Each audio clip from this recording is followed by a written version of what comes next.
Hi, my name is Spencer, and today I'll be reacting to Star Trek Prodigy, Season 1, Episode 13. Last time on Star Trek Prodigy, we had, the crew of the Protostar. I almost called it the Prodigy. The crew of the Protostar were made aware of the reality of their situation. They cannot contact Starfleet without causing significant damage. They tried to board a dormant Borg ship to see if they could get some answers to how they can overcome their situation, but to no avail. Zero was assimilated temporarily, but was able to fight off the assimilation, and it seems as though Janeway and her crew, Admiral Janeway and her crew, have revived the Diviner. So I'm guessing we'll see a little bit of that this episode. It seems to be that we're getting like a main story with the crew of the Protostar, and then like bits of Admiral Janeway and what's going on there. So I'm guessing we'll continue that pattern. Last episode, I was a little confused about like how Zero was being assimilated, being non-corporeal, but I thought about it, and someone commented also, but I thought about it later, and I was like, wait, it was probably telepathy, because they've obviously assimilated species that have the ability to communicate telepathically, so it would make sense that they can assimilate telepathically and not just physically. Also, I don't know. There's been some talk in the comments about whether the Protostar is also from the future. But my confusion about that is my questioning of that is, if it's also from the future, how would the Diviner have lost it? Because obviously he was searching for it in the mining colony on Tars Lamora. So, I don't know, it just doesn't make sense to me that, he would have come from the future with the Protostar, lost it somehow on this planet, and not known where it is. I don't know, my best theory for why hologram Janeway didn't know about the living construct and that whole compartment under there is not that it was constructed after Janeway was programmed, but maybe that was wiped from her memory, so she has no recollection because it was deleted, which would make sense. Because if the Diviner the Diviner was obviously able to put it on the ship, and from previous episodes we know that the Diviner was able to hack into hologram Janeway's program and modify her, so it seems to make sense that he would be able to delete specific things from her memory. But it still begs the question, what happened to Chakotay? So it's and when did the Diviner have time to put the living construct on the Protostar? Because Gwyn didn't know about his plan to destroy Starfleet until he told her. And so unless he did come back from the future with the Protostar, which still doesn't quite make sense to me, hopefully we'll get some answers to that. But it might have been that after they acquired the Protostar in the mid-season finales, that Dreadnought went into the computer and transported it aboard and deleted Janeway's memory. That way there's no confusion as to why Gwyn didn't see them bring it on board, and also why Janeway doesn't know about that section of the ship. I don't know. We'll see. I hope we'll get some answers. I've seen a couple of screen grabs from this episode, but I don't know anything about it. I don't know what's going to happen, but I look forward to seeing what will happen. But before I do, don't forget to like this video if you like it, and if you have anything to say about this episode or the previous episodes, please put it in the comments. Also, if you're not currently subscribed but you like this kind of content, I would appreciate it if you would consider subscribing. The channel's growing slowly but surely, and I appreciate all of you who have subscribed, and I look forward to hopefully providing content that is entertaining to you. But I think that's all I have to say before diving into this episode, so I will go ahead and do that. My mind is in pieces. I can't remember. So he's not totally out there, like up there. We found an empty escape pod from the destroyed relay station. Its log show. Empty? This is no longer a rescue mission. It's a manhunt. I mean, you would think Barnes would be like, hey, it was these kids, they sabotaged the station, but I don't know. We'll see what happens. Now where's Rock? Come on, Murph. Oh, is Murph starting to metamorphosize? Cough, cough. Maybe Pog will sit this one out too. Nice try. Stand down, Sulu. Stand down. It's a Starflight landing party. I am James T. This is Sulu. What the heck? No Federation ship's been near this sector in over 100 years, and there's no record of first. They've got some misinformation or... A day we feared would never come, but you're here at last. Where are they getting their information from? Because he's totally like talking in the cadence of William Shatner. It's hilarious. It's like they're playing make-believe.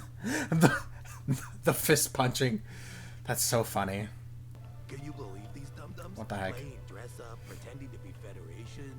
Yeah, who are they fooling? Kind of like what you're doing. No, my good Dr. Boones, but look. Dr. Boons. Of Starflight Enterprise, bearer of Crimson, bravest among us. I Seems like the communicator is like the only actual technology that they have. has followed me here. Do not enter the woods where it lurks, or your land will be cursed by the gallows. If this is a reference to an original series episode, I don't recognize it. But it's been a long time, so it doesn't really look that familiar, though. Like these people. Clearly some Starfleet guy landed here 100 years ago and they weren't ready for first contact. These people are living a lie and don't even know it. Just like us. Well, it sounds like you do know it. That looks real to me. What is that? Hmm. Oh no. You'll be fine.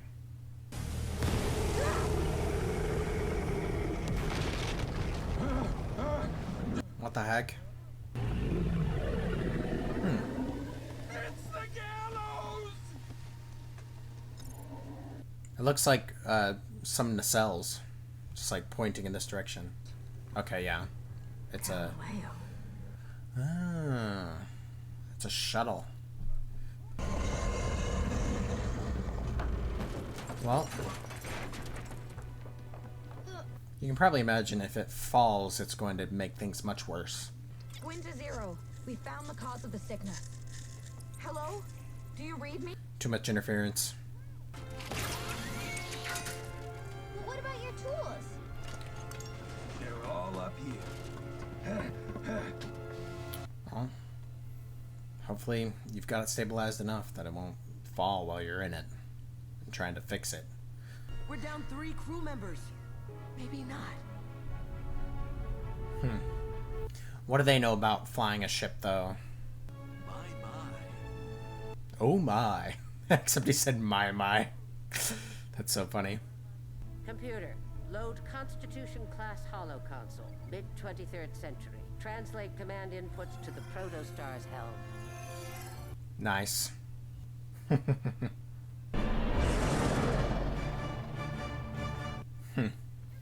Neat.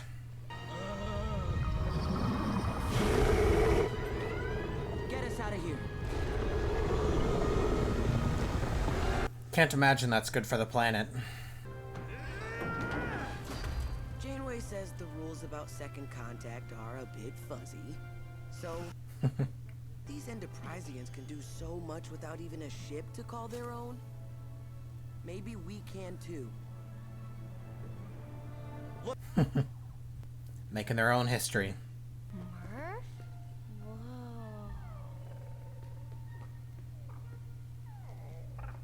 What is it going to transform into? What's happening to you? Nice. Okay, that's it. I don't know, I really like this episode. It was just, I don't know. I mean, I like the story that they told. It definitely felt like something that would happen. I didn't recognize the name of the ensign but I liked all the callbacks to the original series. I love when they use like the sound effects from old shows, and yeah, it was just I don't know. This was just a fun episode. I do recognize the name Galileo for a shuttle, but I don't remember any of the stories corresponding to it. But I find it interesting. Just this story. I thought this story was well told about this planet who was first contacted before their time, but they learned from what little information they had, and they turned out pretty okay. I was expecting to get a little bit more of Admiral Janeway and the Diviner after that one, the first scene. I was expecting some sort of clip of at the end there, but I mean, the pacing seems okay, so I can't complain about that. But I really liked this little one-off story that we got with the crew of the Protostar, and I liked that it helped Dahl learn to accept himself as a follower of Starfleet, of the Federation, even though they aren't officially, because like at the beginning he felt like they were just pretending, and like he felt like an imposter type of thing, but I think these people helped him to see things in a new light. So I thought that was nice. I don't know. I'm curious what Murph is going to turn into. Obviously, we knew from the Star Trek Day clip that he was going to change. As for what he'll change into, we'll see. You would think that since Starfleet has Murph's species in their system, that they would know more about it, that it would be in the computer system, and that they could like look it up and be like, oh, this is what's happening to Murph. But I mean, I'm cool with them keeping it a mystery, and I look forward to the reveal. Yeah, I mean, good episode. Didn't really answer any questions about like the Diviner, the stuff that I was talking about before reacting to this episode, but that's fine. It didn't feel like it was necessary to get into this episode, so I did enjoy this episode. But let me know what you guys thought in the comments. What did you think of this episode? What did you think of the references to the original series? I liked it. I may not have gotten every single reference, but you can always point them out to me in the comments. I think that's all I have to say for this episode. I look forward to seeing what happens next. But thank you guys for watching. Thanks for being here. And hopefully I will see you guys next time.